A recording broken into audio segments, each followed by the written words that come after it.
க்கு கடல் கன்னி கதை சொல்கிறேன்.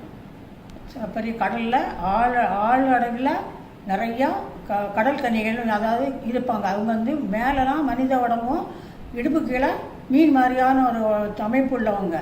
அப்படி ஒரு குடும்பம் கடல் அடியில் ஆழத்தில் ஒரு குடும்பம் இருந்தது. அந்த குடும்பத்தில் 4 பெண் கன்னிகள் இருந்தாங்க. அப்பா, அம்மா, பாட்டி எல்லாம் இருக்கிறாங்க. அந்த அந்த குடும்பத்தில் வந்து வெளியே விட மாட்டாங்க. அது எல்லாம் எப்போவுமே 16 வயசு தாண்டினதுக்கப்புறம் தான் கடல் மேல் மட்டத்தில் போய் பார்க்கலாம்னு அவங்களுக்கு பெர்மிஷன் கொடுப்பாங்க. அப்படி ஒரு 4 அக்காவும் ஒரு 16 வயசு ஆனால் ஒருத்தர் மேல் மட்டத்தில் போய் இந்த உலகம் எப்படி இருக்குது அப்படின்னு பார்த்து வந்து இப்போ சொல்லுவாங்க. அதை பார்த்து அந்த கடைசி 5வது கடற்கன்னிக்கு ரொம்ப ஆசையாக இருக்கும். அவள் வந்து என்ன சொல்லுவாள், எப்படி இருக்கும் உலகம், எப்படி இருக்கும். அவங்க சொல்லுவாங்க, கப்பல் பார்த்தோம், மனுஷனை பார்த்தோம், உலகத்தை பார்த்தோம், பூமியை பார்த்தோம், அப்புறம் ஆகாயத்தை பார்த்தோம் சொல்லக்கூட அவளுக்கும் ஆசையாக நானும் வரேங்கிறவங்களாம் அவங்க அப்பா சொல்லிடுவார். 16 வயசுக்கு மேலே யாரும் வெளியே போகக்கூடாது. வெளியே 16 வயசுக்கு அப்புறம் உங்களுக்கே நான் ஒரு சுதந்திரம் தருவேன், அப்போ நீங்கள் வெளியே பார்க்கலாம் அப்படின்னு சொல்லிடுவார்.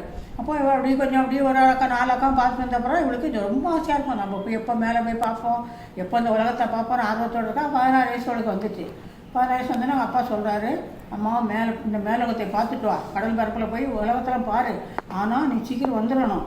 நம்ம மனுஷங்க நம்மளை பார்த்தாங்கன்னா நம்மளை கொண்டுடுவாங்க. நமக்கு மனுஷனுடைய உறவே நமக்கு இருக்கக்கூடாது, அவங்களுடைய கண்பார்வை கூட நம்ம படக்கூடாது அப்படின்னு சொன்னோன்னே சரிப்பா நான் பாருன்னு துணைக்கு யாரையாவது அவங்க அங்கே கடல் குதிரை அப்படி நண்டு எல்லாம் இருக்குல்ல, அப்படி கூட்டு போல எனக்கு யாரும் துணைக்க வேண்டாம், நான் அக்கா மாதிரி நானே போய் பார்த்து வரேன் அப்படின்னு சொல்லிட்டு மேல் பார்த்து வரவும் வந்து பார்த்தா அவளுக்கு உலகத்தை பார்த்தா ஆச்சரியமாக இருக்குது. இவ்வளோ பெரிய ஆகாயம், ஏப்பா அப்படிப்பா. அப்புறம் பூமியை பார்ப்பா, அங்கே மரந்தடியை பார்ப்பா, அங்கே கட்டடங்களை பார்ப்பா, எல்லாம் பிரமிப்பாக இருக்கும் அவளுக்கு. அப்புறம் மனுஷங்க எப்படி இருப்பாங்க, மனுஷங்களை நம்ம மனுஷங்க 2 கால் இருக்கும் நடப்பாங்கன்னு சொன்னாங்களே அக்காலாம், அது எப்படி இருப்பாங்க அப்படின்னு நினச்சக்குள்ளேயே அப்போ தூரத்தில் ஒரு கப்பல் ஒன்று வரும். இப்போ அந்த சைடில் வச்சு ஜெயின்னு சத்தம் போட்டு ஒரு கப்பல் வரும். அப்போ அவன் நினைப்பான், ஆமாம் பூதம் மாதிரி இருக்கும், சத்தம் போட்டுக்கிட்டு வரும், அது கப்பல்னு சொல்லியிருக்காள் அக்கா, அப்போ அதை பார்ப்போம்னு சொல்லிட்டு தண்ணியில் ஒரு வாரமாக அப்படின்னு நின்று பார்த்துக்கிட்டே இருக்கிறாள். அப்போ ஒரு கப்பல் வந்து அந்த பக்கம் வந்துக்கிட்டே இருக்குது. வந்துகிட்டே இருந்தோடனே அது மேலே அந்த இடத்துக்கு வந்த உடனே நம்ம அந்த கப்பலே பார்க்குறோம். அது மேலே ஒரு இளவரசன் ஒருத்தன் நிற்கிறான். இளவரசனை பார்த்தோன்னா யார் மனுஷன் அப்படின்னு இருக்கக்குள்ள இப்போ நிறையா மனுஷங்களாம் வராங்க, அவங்க கப்பல் மேல் தடத்தில் வராங்க போகிறாங்க. அப்புறம் அப்படின்னு அவனுக்கு அதை விட்டு அப்படின்னு அதை பார்த்துக்கிட்டே இருக்கிறான். அவனுடைய அழகை பார்த்தோன்னா அவளுக்கு அவங்க தண்ணிக்கடியில் பூமிக்கடியில் தண்ணிக்கடியில் போகணுங்கிற எண்ணமே வரல, அவனையே பார்த்துட்டு நிற்கிறான். அப்போ ராத்திரி ஆகிடுது. ராத்திரி ஆனால் நல்ல நிலா காலம், நிலா வருது, வானத்தில் வெள்ளி நட்சத்திரம் இதெல்லாம் பார்த்தோன்னு அப்படி ஆச்சரியமாக இருக்குது. ஏப்பா என்ன அழகாக இருக்குது இந்த உலகம், நம்மளும் ஏன் இந்த அந்த கடற்கரையிலே கிடக்கணும், நம்மளும் இந்த மனுஷங்க மாதிரி வெளி உலகத்தில் இருக்கலாமே நான் ஆசைப்பட்டு இருக்கல. அந்த கப்பல் தளத்தில் அந்த இளவரசனுக்கு எனக்கு பிறந்தநாள். எல்லோரும் டான்ஸ் ஆடி பாட்டு பாடி ட்ரம் வாசிச்சுட்டு கேக்கெல்லாம் விட்டாங்க. அப்படியே ஹாசியோடு அப்படியே பார்த்துக்கிட்டே இருக்கான். பார்த்துட்டே இருக்கல அந்த நிலா வெளிச்சத்தில் இவன் முகம் அப்படியே அழகாக தாமரை மாதிரி கடலுக்கு மத்தியில் முன்னப்போ தற்செயலாக அந்த இளவரசன் வந்து அப்படி மேலத்தில் நிற்கக்குள்ள ஏதோ தூரத்தில் ஒரு முகம் மாதிரி தெரியுற மாதிரி இருந்தோன்னா நமக்கு அந்த வேலையால் போட்டு அந்த தூரத்தில் பாரு ஒரு இன்னொரு அழகான முகம் தெரியுதாடிவான். அதெல்லாம் கடல் கன்னியாக இருக்கும், நம்ம அந்த கடல் வந்து பார்ப்பாங்க போயிடுவாங்க அப்படின்னு அவன் சொன்னோன்னா சரின்னு அவன் இது பண்ணிடுவான். அப்புறம் ராத்திரி விழுக்கு அந்த இடத்த விட்டு வரவே மனசு இருக்காது. அந்த கப்பலை திருப்பி வரமாட்டானா, திருப்பி அவனை பார்க்க மாட்டாமான்னு அப்படியே பார்த்துக்கிட்டே உட்காந்துக்குள்ள திடீர்னு புயல் காற்று அடிக்குது. ஒரே சூறைக்காற்று, அப்படியே புயல்னா கடும் காற்று புயல் அடிச்சவங்கள அந்த கப்பல் அப்படியே இப்படியே ஆடுது. அவங்க நங்கூரம் போடணுனால அந்த கப்பல் வந்து அப்படியே சாஞ்சிருது. உடனே ஐயோ ஒரே சத்தம். உடனே இவளுக்கு ஐயோ அந்த இளவரசன் என்ன ஆனாலும் தெரியலையே அப்படின்னு சொல்லிட்டு அந்த கப்பல்கிட்ட போகிறப்ப அந்த இளவரசன் அப்படி கப்பலில் மேலே வந்து சாயர்கள் அந்த கப்பல் சாயர்கள் அப்படியே கீழே விழுவான். உடனே இந்த தண்ணியில் முங்கி போய் அவனை அப்படியே தூக்கிட்டு வந்துடும். தூக்கிட்டு வந்து கடற்கரையில் போட்டு அவனுக்கு தன்னுடைய அதுக்கு வந்து செதில் மேலே ரெக்க மாதிரி இருக்கும்ல, அதை வச்சு அவனை விசிறி விட்டுட்டு மெல்லிய குரலில் அழகாக பாட்டு பாடும். ஏன்னா அவனை பார்த்து அவனோட இவ்வளோ அழகாக இருக்கானே, நான் உன்னை பார்த்ததே எனக்கு சந்தோஷம் அப்படிங்கிற மாதிரிலாம் இனிமையாக பாட்டு பாடிக்கிட்டு அவனுக்கு ராத்திரி முழுக்க அவனுக்கு இது அந்த விசிறிகிட்டே உட்காந்துருவான். இவனுக்கு இடையில ஒரு கண் முழிச்சு பார்ப்பான். அந்த கடலில் பார்த்த அழகான முகம் இப்போ அவன் கிட்ட இருந்த மாதிரி இருக்கும். அப்புறம் அந்த பாட்டு சத்தம் கேட்கும். கொஞ்ச நேரம் ஆனோன்னா திருப்பி மயக்கம் ஆயிடும். அப்படியே விடிய வர வரைக்கும் அவன் பக்கத்துலேயே அவன் தடையை கொடுத்துக்கிட்டே பாட்டு பாடிக்கிட்டே இருக்கும். காலையில் சூரியன் வந்துடும். சூரியன் பார்த்தோம் சூரியன் வந்தோன்னா ஜனங்கள்லாம் இந்த கப்பல் கவுத்துட்டோன்னா சத்தம் ஜனங்கள்லாம் 6 மணிட்டு வருவாங்க போவாங்கன்னு இவன் நம்மளை யாரும் பார்த்துக்கூடாதுன்னு சொல்லிட்டு அவனை படுக்க வச்சுட்டு ஒளிஞ்சிக்கிடுவான். உடனே ஒரு பின்னாடி வந்து என்ன நடக்குன்னு பார்க்கக்குள்ள அவங்க வந்து இந்த இலவசம் தூக்கிட்டு போயிடுவாங்க. ஒன்னொன்னே இவருக்கு அப்படியே நம்ம திருப்பி அவனை எப்போ பார்ப்போம், நம்ம அவனை எப்போ பார்ப்போம்னு சொல்லி கவலைப்பட்டு இருக்கோம்ல. இவன் இன்றைக்கி முழுக்க வரலையேன்னு சொல்லிவிட்டு அவரோட அக்கா கடல் தண்ணி மேலே வருவாள். வந்து என்ன நீ இங்கே நிற்கிறவங்களுக்கு, அக்கா அந்த மாதிரி நான் இளவரசனை பார்த்தேன், எனக்கு கீழே வர பிடிக்கவே இல்லை, எனக்கு கடலுக்குள்ள வர பிடிக்கவே இல்லை, நான் அந்த இளவரசனை பார்க்கணும், அவர்கிட்ட பேசணும், அவர்கிட்ட பழகணும், எனக்கு ஆசையாக இருக்குது அப்படிங்கிறப்போ, ஐயோ மனுஷங்கிட்டலாம் நம்ம பழகவே கூடாது, நீ வா இருக்குன்னு சொல்லி கட்டாயப்படுத்தி கூட்டிகிட்டு போவாள்.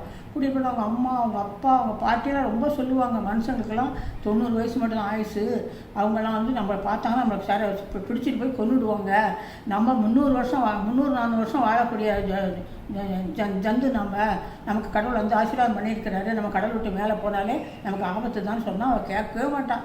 நான் எப்படியாவது அவரை பார்க்கணும், திருப்பி நான் அவர்கிட்ட பேசணும், நான் அவரை பார்க்கணும்னு சொன்னப்போ இவனுக்கு சொல்லிவிட்டு திரும்பி மறுநாள் ஓடி மேலே கடலுக்கு மேலே வருவாள்.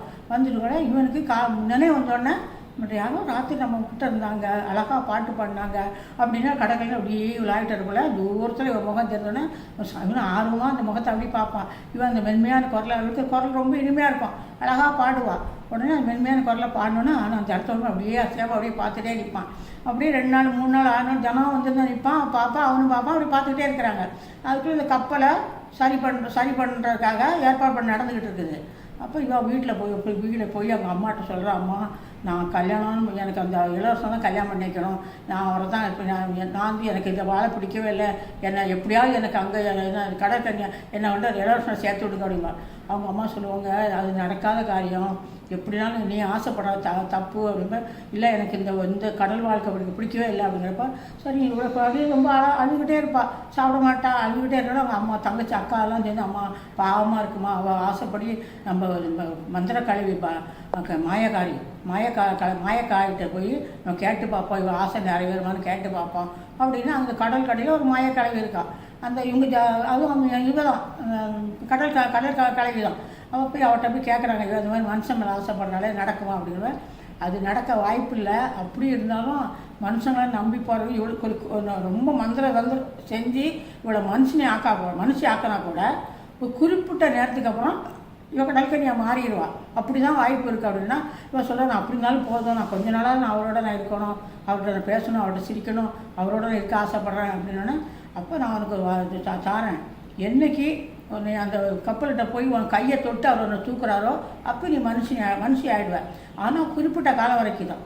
உனக்கு ஒரு குழந்தை பிறந்து அந்த குழந்தை ஒன்றா அம்மா அப்படின்னு கொடின்னு கட்டி பிடிச்சி இருக்கிற நீ கடற்கன்னி ஆகிடுவேன். அவ்வளோதான் உனக்கு டைம். அதுக்கு மேலே நீ மனுஷனாக இருக்க முடியாதுன்னு எனக்கு எப்படியாவது நான் அவரை பார்த்தா போதும் அப்படின்னு சொல்லிட்டு மறுபடியும் என்ன செய்வான், அந்த கப்பல் பக்கத்தில் அந்த கப்பலை எல்லாம் சரி பண்ணிடுவாங்க. அப்படியே அவன் வந்து அவனுக்கு திருப்பி அவளை பார்க்கணும், அந்த கடலில் பார்த்து அந்த கண்ணியை பார்க்கணுன்னு ஆசைப்பட்டு அப்படியே பார்த்துட்டே இருப்போம்ல. அப்படியே மேலே வருவாள். மேலே ஆடணுன்னா அவன் வந்து அப்படியே கையை அப்படியே ஆட்டுவான், அவளை பார்த்துட்டு கையை ஆட்டுவான். உடனே அவளும் கையை ஆட்டுவாள். கையாட்டுன்னா அவனை அப்படி வான்னு கூப்பிடுவான். உடனே அந்த நீந்திக்கிட்டே போய் கப்பல்கிட்ட போவாள். கப்பல்கிட்ட போனோடனே அப்போ இவள் வந்து சொல்லுவாள் அக்காட்டெல்லாம், நான் அவரை பார்த்து சந்திச்சேன்னா அவர் கூட நான் போயிடுவேன், நீங்கள் என்ன வழி அனுப்புவாங்கன்னு சொல்லியிருப்பாள். உடனே அவள் அக்காவெல்லாம் வந்து இவள் அந்த கப்பல்கிட்ட போனோன்னா அவன் நூலணியை கீழே விட்டு அந்த நூலணியில் இறங்கி வந்து அவளை கையை பிடிச்சி தூக்குனா அவள் பெண்ணாக மாறிடுவாள்.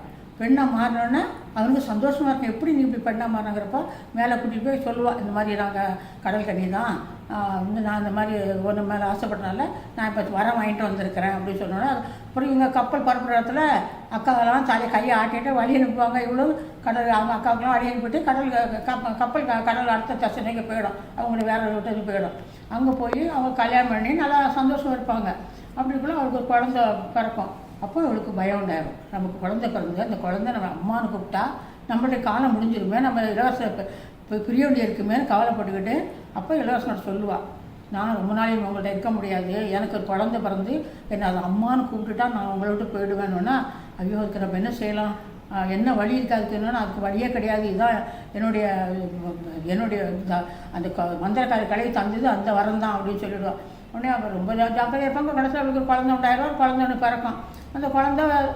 அந்த குழந்தைக்கு அம்மானே சொல்லிக் கொடுக்க மாட்டாங்க, அப்பா தாத்தா அப்படி மட்டும் சொல்லியிருப்பாங்க. அம்மாங்கிற சொல்லியே சொல்லிக் கொடுக்க மாட்டாங்க. ஏன்னா அம்மான்னு சொல்லிட்டா அந்த நம்மள்ட்ட பிரிஞ்சுடாங்கிறக்குள்ள அப்படி இருக்கக்குள்ள அந்த பிள்ளை நல்ல விவரம் தெரிஞ்சு 1 வயசு பிள்ளையாயிடும். 1 வயசு பிள்ளையா இருக்கக்குள்ள இந்த பிள்ளை தானாகவே அக்கம் பக்கத்தில் பேசுகிறத பார்த்துட்டு அம்மா அம்மா அப்படின்னு சொல்லி தானாக சொல்ல அமைச்சு என்ன பண்ணும், ஒடியும் கட்டி பிடிச்சி அவன் கன்னத்தில் முத்தம் கொடுக்கும். முத்தம் கொடுத்தோன்னா அவளுக்கு அப்படியே உடம்புல அப்படியே விட நடுக்க கொடுத்தோம். அவள் உடம்பு அப்படியே மீனாக மாறிட்டு வரும். உடனே இலவசனோட சொல்லுவாள், தயவுசெய்து கொண்டு என்னுடைய எங்கள் அம்மாலாம் இருக்க என் குடும்பத்தோடு என்னை விட்டுருங்க, இனிமேல் நான் அங்கே இருக்க முடியாது, ஏன்னா என் குழந்தைக்கு நான் இருக்க முடியாது. ஆனால் ஒன்று கேட்குறேன், நான் டெய்லி நான் வருவேன், ஏன்னா நீங்களும் இந்த என் பையனே என் கடற்கரை வந்து என்னை என்னன்னு பாருங்கள், நானும் உங்களை பார்க்கணும் அப்படிம்பா. சரின்னு சொல்லிட்டு அவங்க திரும்பி கப்பலை திரும்பி வர விட்டு அவளை கொண்டு கடலில் விட்டுருவாங்க. அவள் அக்கா போய் சேர்ந்துருவான். ஆனால் இவன் உடனே இவ்வளோ பிரிஞ்சு போக மனசு இல்லாமல் அந்த கடற்கரையிலேயே ஒரு பெரிய பங்களா கட்டுவான். கட்டிட்டு வந்து தினம் மகனை கொண்டு வந்து கடற்கரை நிற்பான். கடற்கரை மேலே வந்து பாப்பா கையை ஆட்டுவா. அப்புறம் அப்படியே போயிட்டே இருக்கும்போது ஒரு ஆள் போயிட்டே தினம் டெய்லி வந்து பாப்பா அப்படி ரொம்ப வருஷமாக பார்த்துக்கிட்டே இருப்பாள். அந்த பையனும் வளர்ந்து பெரிய ஆளாகி அவனுக்கு கல்யாண பருவம் வந்த உடனே அவனுக்கு ஒரு பொண்ணை பார்த்து கல்யாணம் பண்ணுவாங்க. பண்ணோன்னா இவருக்கு வந்து உடம்பு சொல்லாமல் போயிடும். ராஜா ஒரு இளவரசர் உடம்பு சொல்லாமல் போயிடும். அவன் வந்து அவன் சொல்லுவான், அந்த மேலே தன்னுடைய மாடியில் பால்கனியில் வழியாக தினம் அந்த கடல் கரையை பார்ப்பான். அவருடைய முகம் தெரியும் பார்த்தா அவனும் அதை வந்து பார்ப்பான். அவன் முகம் மறைஞ்சிடும். அப்புறம் இவன் வந்து கீழே இறங்கி பிடிக்கிற அந்த இளவரசனுடைய மகனுக்கு கல்யாணம் பண்ணுவாங்க. கல்யாணம் பண்ணால் அந்த மனைவியே சொல்லுவாள், வந்து என்ன நீங்கள் தினம் கடற்கரையில் போய் நிற்கிறீங்க, இப்படி இல்லை, எங்கள் அம்மா எனக்கு கடல் கட்டி தான் எங்கள் அம்மா, அவங்க அந்த கடலில் வருவாங்க, நாங்கள் தினம் பார்ப்போம்னு சொன்னால் அவளுக்கு எது நடந்த கடல் கட்டியா எங்கள் அம்மா அது நம்ப மாட்டாவா. அப்புறம் சொல்லுவோம், தினம் இதே வேலையாக வரான்னு சொல்லிட்டு என்ன செய்வா, இல்லை நம்ம தினம் நீங்கள் கடற்கரை பார்த்து எனக்கு அழுத்து போயிட்டு நம்ம ஒரு என்ன செய்வோம், உலகமெல்லாம் சுற்றி பார்த்துட்டு வருவோம் அப்படின்னு சொன்னோன்னா சரின்னு அவங்க 2 பேரும் உலகம் சுற்றி பார்க்க போகிறோங்கிறப்போ இந்த ராஜா இறந்துடுவார், இளவரசர் இறந்துடுவார். இவனும் போயிடுவான். இந்த கடற்கனி மட்டும் தினம் வந்து பார்ப்பா, யாரும் இல்லை, தினம் வந்து பார்ப்பா, யாரும் இல்லை, அழுதுகிட்டே தினம் டெய்லி வந்து அப்படியே பல காலம் பார்த்து அழுதுட்டு அப்படியே திரும்பி போவாள். வீட்டில் அவங்க சகோதரி அவங்க அம்மாலாம் சமாளிச்சு சொன்னாலும் ஆனால் டெய்லி வந்து பார்த்துட்டு ஏமாந்து போவாள்.